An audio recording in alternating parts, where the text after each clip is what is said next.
this is it. Here it is, the Z9, I'll sometimes interchange them. This is maybe not the place for this debate. That debate is for another video, but here it is, the Nikon Z9. Now, there is a reason that the Nikon Z9 is Nikon's flagship camera. It is phenomenal and stacked with features. What stands out to me while I'm capturing images will differ from others because everyone has a different style and preferences. But after having it for a short time, here are my 5 favorite things about the Nikon Z9. First, the blazing fast, accurate, and multi-optioned autofocus. I have explored the autofocus of a number of Nikon cameras, including the Nikon D6 and the Nikon ZZ7 II.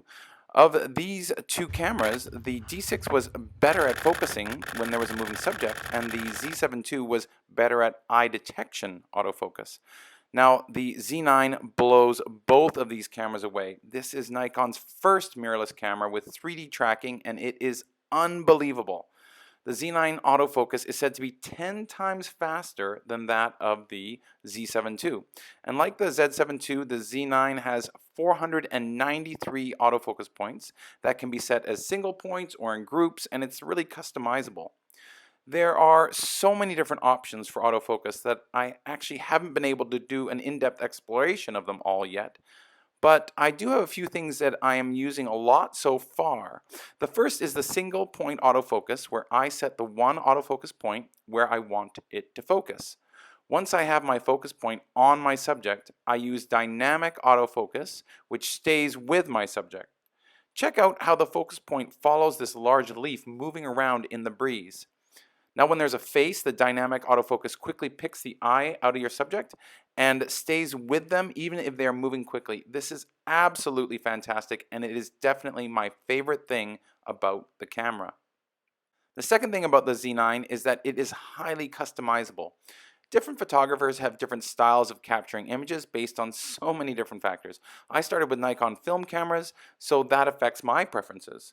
I like to switch the command dials on all my cameras, so the rear command dial is used to adjust aperture, and that leaves my trigger finger for the shutter release button. So the ability of a camera to be customized makes a huge difference for the photographer, because then the camera will adapt to them instead of the photographer having to adapt to the camera. And of course, you can even set different user settings if you want to switch between various styles of shooting, like from action to landscape, so you can do so really easily. The Z9 is the most customizable camera that I have ever used. One of my favorite ways to customize the camera is the different buttons for different autofocus modes. As I mentioned, I use the regular shutter release button for a single point autofocus, and then I switched to the AF button for dynamic autofocus, just using my thumb. This means that I can easily find my subject, get them in focus, and keep them in focus. I've customized these buttons for vertical shooting too. I love that I can even customize the items that appear in the I button menu. It makes it easy for me to put settings in there that I want to access quickly. Anything from the silent shutter to autofocus area modes or flash control. It's great to be able to access the things that I use and want quickly and easily. The third thing is the blistering frame rate of this camera. It will shoot 30 frames per second in full 45 megapixel JPEGs and 120 frames per second in 11 megapixels. One of the main benefits of mirrorless cameras is that you can have much faster frame rates than DSLR cameras. No longer is there a mirror that has to flip out of the way every single time you capture a shot. The limitations of mirrorless camera come into play with the processing power of the camera's computer. It needs to be able to keep up with all of that information that has to be recorded and stored, and the Z9 processor is blazingly fast. One of the headlines for the Z9 is that it can capture 30 JPEGs per second or 20 raw images per second. The fastest Nikon DSLR, the Nikon D6, can capture 14 frames per second. You can see that the mirror of the D6 has to flip out of the way every single time that you capture an image, which will always be a limit for DSLR cameras. An added benefit to not having a mirror is that there is no blackout of the screen when shooting. This can take some getting used to when you're coming from a DSLR. I've been so used to the blackout showing me that I'm actually capturing images, But with the Z9, there is no blackout at all. It is fantastic to be able to see everything that is happening in the frame. As I mentioned, one of the headlines of the Z9 is the ability to capture 120 frames per second. This is done at a lower file size, which is equivalent to about 11 megapixels. I was eager to try this out and see the 120 frames per second, but you need to be ready to scroll through a ton of images. Even shooting at 30 frames per second, there are more than twice the number of images that I am used to capturing with a D6. The first time I used the Z9 at a basketball game, I had so many more photos than I was used to having. It took me a lot longer to go through them all. I like to capture bursts of images in whatever I'm photographing, whether that's action or even just a portrait. And when it comes to the decisive moment, it is great to have a lot of options. Now, I would normally use continuous high or single frame to capture an image, but with the Z9, I actually started to using the continuous low frame rate for the first time because a lot of the time I don't need 30 frames per second. Back to the Z9's processor for a minute. It is so fast that it doesn't have one of the problems that plagues some mirrorless cameras without a shutter. A camera without a shutter needs to record all the pixels on the sensor, and when there are a lot, like the 45 million pixels on the Z9, there's a ton of data to record and capture. Cameras record this data very quickly, line by line. This usually isn't a problem, but it does become a problem when there is very fast movement that needs to be captured, like a golfer swinging a golf club. Most mirrorless cameras just can't keep up, and the resulting image is distorted.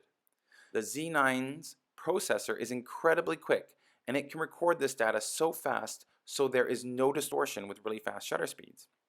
The fourth thing that I love about the Z9 and really all mirrorless cameras in general is the silent shutter.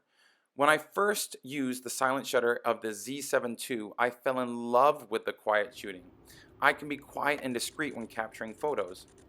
This is especially true when I'm at an event where video is being recorded by a different camera. I've watched videos where I was photographing something and you can hear my shutter rattling off. Now, it isn't a problem at loud sporting events, but it can be a bit annoying when things are quieter and somebody is performing and you can hear the mirror and the shutter of the camera clicking. I don't always use silent mode because the shutter sound feedback to my ears is something that I like when I'm capturing images. It is important to note that you can change the actual sound and volume of the shutter, which is pretty useful. Again, something that is very customizable. Finally, I love that the Z9 works with my older F lenses. My first camera was a Nikon 801S film camera, and I still own and use some of the lenses that I purchased with that camera. Over the years, I've built up quite a number of Nikon lenses, and while I know that the Z lenses are superb with the Z9, I I'm happy that all my lenses work with it too. I have a number of specialty lenses that I know will probably not get made into Z lenses anytime soon, so it is great to be able to use them with the Z9. So those are my top 5 things that I love about the Z9. I just wanted to mention a couple of other bonus things that are pretty great. I love that the screen can pivot out in different ways. The ability to tilt out the screen has been fantastic with other cameras that I have used and own, like the D850, the D500, and the Z7 II. I honestly wish the D6 had this ability, but the ability of the Z9 to hinge out in portrait orientation is fantastic, especially when I'm shooting close to the ground. I also found that the Z9 was much more responsive than the Z7 II when I put my eye up to the viewfinder. The Z7 II seemed to have a bit of a delay, but the Z9 is much faster and ready when I am ready. Like the Z7 II, I customized the Z9 to prioritize the viewfinder over the screen on the back to save battery life. And speaking of battery life, I would like to do some further tests and find out more, but so far it has been really great. There are other features that I can talk more about in the future videos, like the in-body stabilization and the 8K video. I also want to test the camera in low light and see how it compares to my other cameras. With all of this, is there anything that I don't love? I will admit that I am not used to the position of the playback button. Usually it's up on the top left on the back of the cameras that I'm using. It has been moved down to the right side of the camera amongst a number of other buttons. While I am sure that there are reasons for Nikon to move the button, and I know that I will get used to it, it is still something that I'm taking a little while to adjust to. Perhaps I will use it when I'm reviewing the images in the viewfinder, which I could never do on a DSLR. Prior to the Z9 being released, I tested out the D6. I loved it and I wondered if I should get a D6 or wait for the Z9. Well, after having used both cameras, it is crystal clear. The Z9 is the camera for me. We are witnessing the next evolution in the Nikon lineup, and it's such an exciting revolution to be a part of. I'm really going to enjoy the ride. What about you? What do you love about the Z9? What are your favorite features? Are there things that you would like me to try out with this beautiful camera? Let me know in the comments. And if you like the content I'm creating, please consider subscribing.